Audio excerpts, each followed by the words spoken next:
Hola, sean bienvenidos. En esta oportunidad continuamos con lo que es una introducción a los estados financieros y su análisis. Los estados financieros es un tema que ya hemos abarcado en cursos de contabilidad. Aquí el enfoque va a ser un poco diferente. Vamos a retomar lo que son estados financieros. Los estados financieros son informes contables que pueden reflejar dos elementos: la situación económica y la situación financiera de una empresa en un periodo determinado. Este, Aquí es importante la situación económica, es decir, elementos como sus deudas, los recursos con que cuenta a nivel de edificios, de maquinaria, eh, de vehículos, en fin, ¿verdad? Todos esos recursos que tiene a su disposición y la situación financiera de ese periodo en específico, es decir, las ventas que han logrado, por ejemplo, en un año, cuál es ese desempeño que han eh, obtenido en ese periodo en específico. El objetivo de los estados financieros va a ser reflejar todas las operaciones del negocio. Recordemos que los estados financieros son el fin último del área de contabilidad, ir registrando todas las diferentes operaciones de carácter monetario o no monetario que tiene la empresa para dar un panorama de cómo está la empresa. Entonces, al final, estos estados financieros lo que hacen es proporcionar información crucial para la toma de decisiones, tanto interna, es decir, por parte de los gerentes de la gerencia, como externa, por parte de inversionistas, acreedores, reguladores y otros stakeholders o partes relacionadas, como lo puede ser, por ejemplo, un proveedor que tal vez va a brindarnos crédito, una entidad financiera, una entidad que va a proveernos de algún crédito para financiarnos. Entonces, primero va a ver nuestros estados financieros para ver qué tan solventes estamos siendo. En todo caso, la palabra aquí importante es que apoyan el proceso de toma de decisiones porque dan un panorama general de cómo está la empresa. La utilización de los estados financieros, por tanto, va a estar enfocada, bueno, primero, eh, a diferentes grupos, ¿verdad? Hay diferentes grupos interesados: inversores, acreedores, gerentes, reguladores, y cada uno de estos va a necesitar la información de manera eh, personalizada. Ahí vimos inclusive en el curso de contabilidad que hay tres tipos de contabilidad: una contabilidad para fines externos, una contabilidad para fines internos, una contabilidad para fines tributarios. Eh, Todos estos van a utilizar la información para el proceso de toma de decisiones.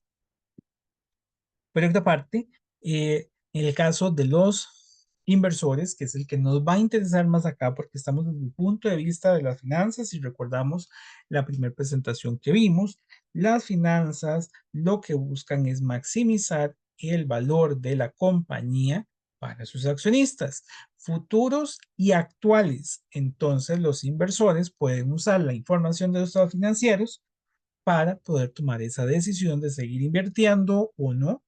Los acreedores pueden evaluar la solvencia y la gerencia puede tomar decisiones estratégicas, por ejemplo, en qué seguir invirtiendo.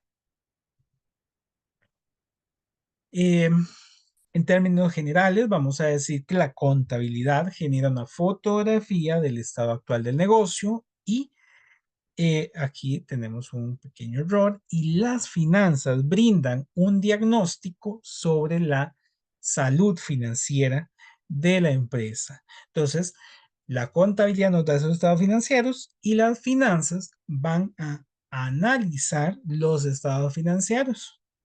Es como ir al médico y que me realicen las muestras de sangre, un microbiólogo, y posteriormente el médico me diga, bueno, usted tiene esto, esto y esto. Básicamente lo que estamos teniendo acá. Voy, me hacen un diagnóstico y posteriormente otra persona, en este caso el departamento financiero, nos está diciendo, bueno, esa situación en que usted está bien o está mal. Aquí es algo importante que tenemos. En las finanzas vamos a tener que aprender a tomar decisiones y concluir, algo que no veíamos en contabilidad, porque en contabilidad yo estoy mostrando el estado actual del negocio. En las finanzas yo lo estoy analizando, así que tengo que analizar y concluir si el negocio está bueno o está malo. Y ahí es donde se muestra mucho el peso que vamos teniendo en las decisiones de la empresa.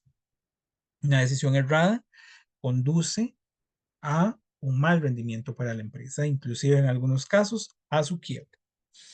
Ahora, como hemos visto en contabilidad, los estados financieros eh, son 5. Tenemos el estado de situación financiera, aquel que nos habla de los activos, pasivos y del patrimonio de la empresa. Recordamos que activos son los recursos que tiene la empresa, pasivos son sus deudas y el patrimonio son los aportes que han realizado los dueños o bien los derechos residuales que han tenido, por ejemplo, las utilidades retenidas que se atribuyen ellos. Por su parte, tenemos también el estado de resultado integral, que tiene los ingresos, gastos y los resultados del negocio. Ingresos provenientes de su actividad principal por ventas o prestaciones de servicios o bien por alguna actividad complementaria en que esté, tal vez inversiones, alquileres, regalías, en fin, cualquier otro ingreso que pueda tener, se ve reflejado en el estado de resultados y también todos sus gastos, sean gastos de operación, de producción o de elementos complementarios en que ésta incurra. Y los resultados, que al final es la diferencia entre los ingresos y gastos. ¿Qué es el resultado? Si la empresa está teniendo pérdida en ese periodo o si la empresa está teniendo ganancia o utilidades. Tenemos también el estado de cambios en el patrimonio, que lo que hace es medir variaciones en el patrimonio, variaciones que pueden ser, por ejemplo, de la emisión de nuevas acciones comunes o preferentes, del pago de dividendos o de nuevas utilidades retenidas que provienen del estado de resultado integral o bien, también podrían ser pérdidas que provienen del estado de resultado integral que al final las tendrá que asumir los dueños del negocio. Tenemos también el estado de flujos de efectivo. Este estado de flujos de efectivo está enfocado a analizar las actividades de operación, es decir, analizar el eje principal de la empresa, si este está generando efectivo o más bien está generando salidas de efectivo en su operación, en la actividad a la que se dedica. También analizará las actividades de inversión, aquellos activos en los que está o proyectos en los que está invirtiendo, si estos están teniendo un rendimiento a nivel de efectivo, positivo o negativo. Y finalmente, las actividades de financiamiento también, que lo que buscan es ver el componente deuda, si estos son positivos o negativos a nivel de entradas de efectivo. Es importante que los primeros 3 estados se generan a partir de la base de acumulación y devengo y el estado de flujos de efectivo se genera, como bien lo dice su nombre, por la base de efectivo que dijimos. En las finanzas es fundamental esa base de efectivo porque es donde sabemos la capacidad real del negocio para generar dinero, que es al final de cuentas el que paga las cuentas, valga la redundancia. Finalmente, tenemos las notas a los estados financieros, que son explicaciones adicionales que tienen los estados financieros, políticas contables y detalles de las cuentas, es decir, por ejemplo, su segregación, la segregación de algunas cifras, para poder tener un panorama general y poder entender. Recordemos que los estados financieros, el estado de situación, de resultados, de cambios de patrimonio, flujos de efectivo, son informes ejecutivos. En algunos casos son de una página, 2 páginas. Bueno, puede ser que sean tal vez en algunos casos un poco más extensos, pero son cortos en general y por tanto ocupamos en algunos casos más información, porque también no están diseñados para necesariamente un conocedor del área financiera y del área contable, sino que más bien puede ser para cualquier usuario de los estados financieros y esa persona tiene que tener un entendimiento claro de toda la situación del negocio. Pues la nota de estados financieros da ese entendimiento adicional a cualquier persona. Es importante también que los estados financieros a nivel mundial se han sometido a procesos de estandarización. La estandarización no es otra cosa que la adopción de principios contables comunes. En nuestro caso costarricense, esos principios contables han sido las NIF, pero también sabemos que no son el único cuerpo. Serían las NIF que en ese aspecto se han adoptado las NIF completas para las empresas que cotizan en bolsa y para aquellas empresas que no cotizan en bolsa, que tienen que presentar información a algunos entes, por ejemplo, a bancos, tienen que hacerlo de acuerdo con las NIF. Para empresas que son de menor tamaño, estaría también su versión de las NIF para pymes y las empresas del sector gubernamental aplicarán las NIC-SP, normas internacionales de contabilidad para el sector público. Ese es el marco que nosotros hemos utilizado y que lo que busca es la estandarización, es decir, la aplicamos aquí en Costa Rica y hay otros países del mundo que también utilizan exactamente el mismo principio. Es un documento estándar que todos utilizamos, siempre que lo estemos adoptando. Hay otros marcos, por supuesto, como los principios de contabilidad generalmente aceptados estadounidenses y otros que pueden haber en el mundo. Bueno, de hecho aquí lo menciona, las normas internacionales de información financiera, los principios de contabilidad generalmente aceptados en Estados Unidos, las US GAAP. Esto asegura que los estados financieros sean comparables entre empresas y entre sectores. No es que yo preparo mis estados financieros con unas reglas inventadas por mí para que los estados se vean más atractivos, sino que obedecen a estándares internacionales. Ahora, hay diferentes análisis que tienen los estados financieros. Un análisis se le conoce como análisis porcentual, que el análisis porcentual puede ser de tendencias o de composición. En ese aspecto vamos a tener como primera posibilidad un análisis horizontal. Ese es el que le conocemos como análisis de tendencia. Es una comparación de las cifras de los estados financieros a lo largo del tiempo para identificar tendencias en crecimiento, estabilidad o declive. ¿A qué nos referimos con esto?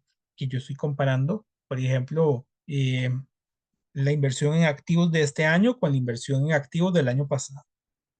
Es un análisis a lo largo del tiempo, es horizontal. Por ejemplo, se puede analizar el crecimiento de ingresos a lo largo de varios años para evaluar el desempeño. Entonces, yo puedo evaluar que hay una estrategia de la empresa para generar promoción, publicidad, distribución. Entonces, vamos a ver si esa estrategia está aumentando las ventas. Yo ahí lo puedo hacer viendo el histórico de los últimos 5 años, cómo ha ido evolucionando las ventas. ¿Estará funcionando esa política? Bueno, ahí lo veremos. Es muy variado el análisis horizontal, pero un elemento importante para poder hacerlo es que las cuentas, y es un elemento que tienen los marcos contables, tienen que ser estandarizadas para que de un año al siguiente se puedan ir comparando y uno puede ir midiendo ese crecimiento. Tenemos el análisis vertical, que este es un análisis para ver la composición de los estados financieros. Entonces vamos a tener que cada partida del estado financiero se expresa como un porcentaje de una cifra base, como los activos totales en el estado de situación o las ventas netas en el estado de resultados. En este aspecto, lo que vamos a tener es una ayuda a comprender la estructura interna de los costos y de cómo cambian en el tiempo. Aquí nosotros vamos a, por ejemplo, identificar cuáles son las partidas más importantes que tiene nuestro estado financiero y determinar si efectivamente eso es razonable de acuerdo a la industria en que operamos, a la estrategia del negocio que tenemos, o si por el contrario son elementos de mejora. Ahí vamos a ver qué peso tienen, por ejemplo, los gastos en los ingresos de la empresa. Entonces ahí podríamos ver, mira, están muy altos. Tal vez tenemos que hacer una estrategia para bajar ese gasto. Veamos un ejemplo. A nivel de análisis horizontal, las ventas del año 2000X1 son 900 y las del año 2000X2 son 1000. Entonces, el análisis horizontal es de tendencia, es de ver la evolución en los años. Aquí podemos ver fácilmente que el año pasado fueron 900 y este año son 1000. Creció 100 las ventas. Hay que ver si la estrategia del negocio era enfocada a algo similar, si ahí se logró esa meta. Y podríamos decir en este aspecto que entonces creció en forma eh, porcentual un 11.11%, que son ese crecimiento de los 100 entre el año base. La cuenta de ventas creció un 11.11% del año 2000X1 al 2000X2. Ven que no es algo demasiado complicado, es una diferencia en términos nominales y posteriormente se convierte a porcentuales. En el caso del análisis vertical, que es un análisis de la composición, vamos a tener un dato como este. La empresa tiene ventas de $1000 y los gastos de operación son de $200. Entonces, lo que tenemos aquí es que los gastos representan el 20% de los ingresos. ¿Qué hice ahí? Tomé los $200 y los dividí entre 1000. Entonces, ahí yo sé, bueno, 20% del ingreso se utiliza para cubrir los gastos. Eso será mucho, será poco. Hay que analizar otros elementos, ¿verdad? Que aquí no tenemos. Elementos de la industria, elementos de años anteriores. Para ver, bueno, históricamente ese gasto era un 5% y ahora está en un 20%, ha crecido mucho. O más bien era un 40% y ahora está en un 20%, ha bajado. ¿Qué habríamos hecho bien?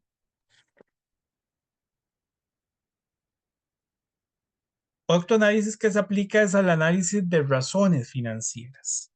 El análisis de las razones financieras es un análisis que relaciona cuentas de los estados financieros. Nos dice por aquí que son indicadores que se calculan a partir de la información contenida en los estados financieros. Aquí es importante que yo no puedo hacer las razones financieras si yo no entiendo el estado financiero. Por eso es tan importante que manejemos los cursos de contabilidad donde vimos eh, cuenta por cuenta qué es qué es lo que trata. Yo no puedo venir ahora a interpretar la cuenta del inventario si yo no sé los métodos de registro alimentario, por ejemplo. Es un poco contraproducente no tener un contexto de en qué consiste esa cuenta. O que nos encontremos una cuenta en el estado financiero y no sepamos qué es esa cuenta. El administrador financiero tiene que tener un conocimiento bastante bueno sobre el estado financiero. Tal vez no lo va a registrar, pero sí lo puede entender y sabe de qué está hablando, cuáles son esas cuentas, qué es lo que estamos analizando. Entonces, las razones financieras lo que hacen es relacionar las cuentas de los estados financieros para entender si eso es un comportamiento normal. Vamos a tener 5 tipos de razones. El primero son razones de liquidez o solvencia, que miden la capacidad de una empresa para cumplir con sus obligaciones a corto plazo. Estamos comparando activos de corto plazo con pasivos de corto plazo. Activo y pasivo corriente. Como un segundo elemento tenemos las razones de actividad, que miden la eficiencia con la que una empresa utiliza sus activos.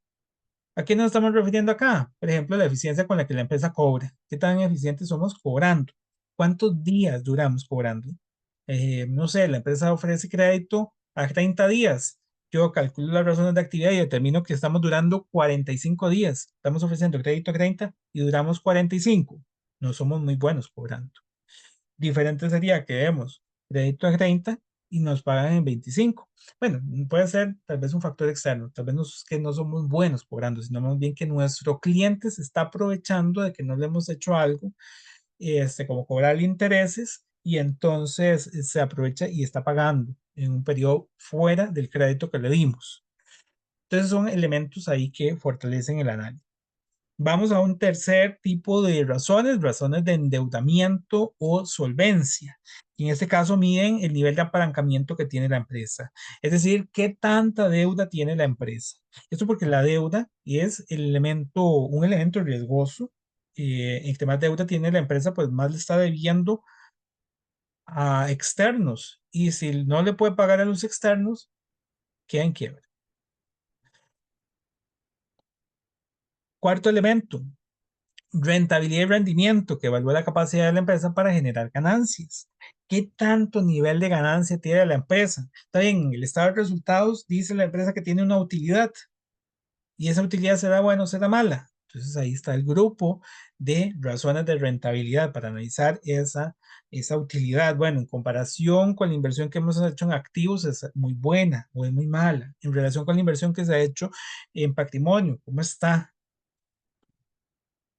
Finalmente tenemos las razones de mercado que en este caso reflejan la valoración de la empresa, perdón, del mercado de una empresa. En este aspecto estamos relacionando elementos externos. Por ejemplo, la razón de precio-utilidad. ¿Qué tanto el precio de mercado que tiene la empresa, por ejemplo, en una bolsa de valores, concuerda, por ejemplo, con la utilidad que está brindando el negocio? Hay elementos en esta última de las razones de mercado que son más externas y que las estamos trayendo para contraponerlas con elementos internos. Pero bueno, ahí tenemos los 5 grupos de razones financieras. Vamos a ver un ejemplo de una razón. No voy a ahondar en todas las razones porque eso lo estaremos viendo en la clase respectiva. Pero, por ejemplo, aquí tenemos eh, el análisis de una razón. Supongamos que una empresa tiene los siguientes datos: un activo de $80,000, un pasivo de $50,000, son activos y pasivos de corto plazo, perdonen ahí. Tengo un pasivo total de $100,000, eso significa que el pasivo de largo plazo son $50,000. Y tenemos un patrimonio de $150,000, lo que significa que el activo total es de $250,000 y por tanto el activo no corriente es de $170,000. Así como datos rápidos que tenemos ahí. Hay una razón que vamos a calcular que se llama razón de endeudamiento. La razón de endeudamiento es una razón que mide cuánto es la proporción entre deuda y patrimonio, básicamente. Se mide con se determina con esta operación que es pasivo total entre patrimonio. Entonces yo voy al estado y determiné que el pasivo total son $100,000 y el patrimonio son $150,000. 100,000 entre 150,000 es un 67%. Esa es una razón. Estoy relacionando dos cuentas, pasivo y patrimonio. Pero ahí no se termina. Yo tengo que interpretar ese resultado para poder apoyar el proceso de toma de decisiones. Es una de las situaciones más complejas que tenemos en este curso y es que este tipo de elementos hay que aprender a analizarlos. La interpretación no es que la relación entre pasivo y patrimonio es un 67% y ya terminé. Ahí tenemos que aprender a explicarle al dueño de la empresa qué significa 67%. 67% significa esto: la empresa tiene una deuda equivalente al 67% de su patrimonio.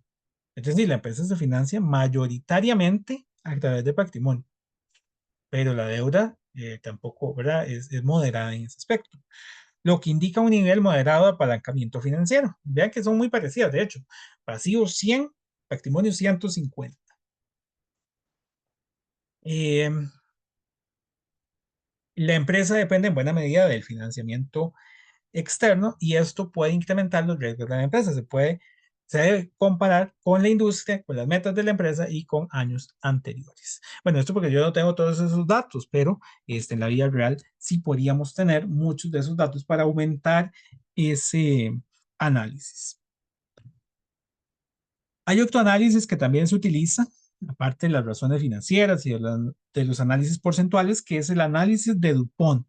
Y el análisis de DuPont es para descomponer un indicador que se llama retorno sobre el patrimonio, un indicador muy importante para los accionistas, porque es por cada colón que se invierte en patrimonio, eh, cuánto se genera en utilidades netas. Entonces, este análisis de DuPont descompone ese indicador para permitir comprender mejor los factores que están influyendo en la rentabilidad de la empresa. Bueno, entonces, ¿qué es lo que hace este análisis de DuPont? El análisis de DuPont es tomar el ROI, que es el rendimiento sobre el patrimonio, aquí por sus siglas en inglés, y eso es evaluar el margen neto, que es la utilidad neta de la empresa entre las ventas. ¿Cuánto es esa eficiencia operativa que tiene la empresa? La rotación de los activos, las ventas entre los activos totales, que evalúa la eficiencia en el uso de los activos.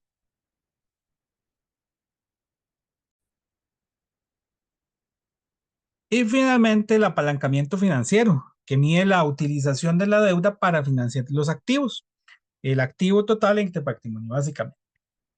Entonces lo que hacemos es, por ejemplo, aquí tenemos un caso hipotético donde suponemos una empresa que tiene los siguientes datos: una utilidad de $50,000, ventas de $500,000, activos totales de $250,000, patrimonio de $100,000. Entonces, el ROE va a ser utilidad neta entre patrimonio.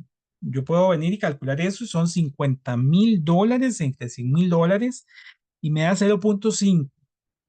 Recordar que lo importante acá es interpretar ese resultado. El ROE es un 50%, lo que significa que por cada colón que se invierte en patrimonio, la empresa genera 50 centavos. Es un buen rendimiento. Muy bien, pero aplicamos el modelo de DuPont. Yo tengo que desprender de dónde sale entonces cómo se genera ese 50% de ROE. Ese 50% de ROE surge de la siguiente forma. El ROE es un 50%, que sería un 10% de margen neto. ¿Cómo sale esto? Utilidad entre ventas. 50,000 entre 500,000. Es decir, que el 10% del ingreso total se convierte en utilidad. La rotación de los activos es de 2. ¿De dónde saqué esto? Que las ventas entre los activos totales son 500,000 entre 250,000. Las ventas duplican la inversión que tenemos en activos totales. Todos estos indicadores parecían muy buenos. El apalancamiento financiero es de 2.5. Es decir, que los activos totales entre el patrimonio nos dieron 2.5. Serían activos totales 250,000 y patrimonio 100,000. Ahí obtuvimos el 2.5. Si yo tomo 10% por 2 por 2.5 me da 50%. Bueno, 0.5 sería el 50%. Y analizamos ese DuPont. Ahora que lo tengo desglosado, yo puedo interpretar. La empresa tiene un ROE del 50%. Y este rendimiento se debe a varios factores clave.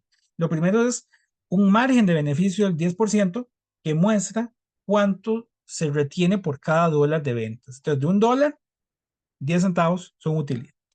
Tenemos que hay una rotación que refleja que por cada dólar invertido en activos, la empresa está generando $2 de ventas. Es decir, que se duplica. Finalmente, tenemos un apalancamiento del 2.5, el cual es moderado, que sugiere que la empresa está utilizando la deuda de manera estratégica para ampliar el retorno sobre el patrimonio sin incurrir en un riesgo excesivo. Aquí hay que tener claro que la deuda es más barata que el patrimonio generalmente y por tanto es bueno financiarse. Y dice que está a un nivel moderado, entonces pues no estamos asumiendo tanto riesgo. Finalmente, con todo esto, yo puedo concluir lo siguiente. Esto significa que la empresa es capaz de generar una alta rentabilidad sobre el patrimonio, es un 50%, es muy alto. Supongamos que tal vez en una entidad financiera me ofrecen un 5% de interés por dejar mi dinero en el banco. Y aquí es un 50%, es altísimo. Entonces es muy buena esa rentabilidad. Tenemos un contexto, ¿verdad? Que es lo importante.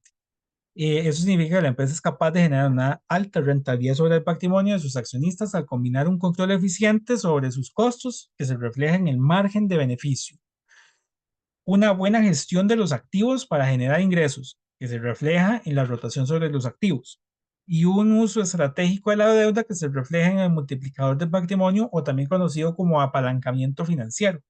En conjunto, estos factores permiten a la empresa ampliar el retorno sobre el capital invertido, demostrando una sólida eficiencia operativa y una estructura financiera equilibrada. Esa es la conclusión a la que llegamos, que sería el informe que le estamos presentando al tomador de decisiones, al accionista que nos está preguntando, a la gerencia que nos está preguntando. Vamos a quedar hasta acá. en esta primer parte de los estados financieros y su análisis. Agradecerles y los insto a ver la segunda parte del video.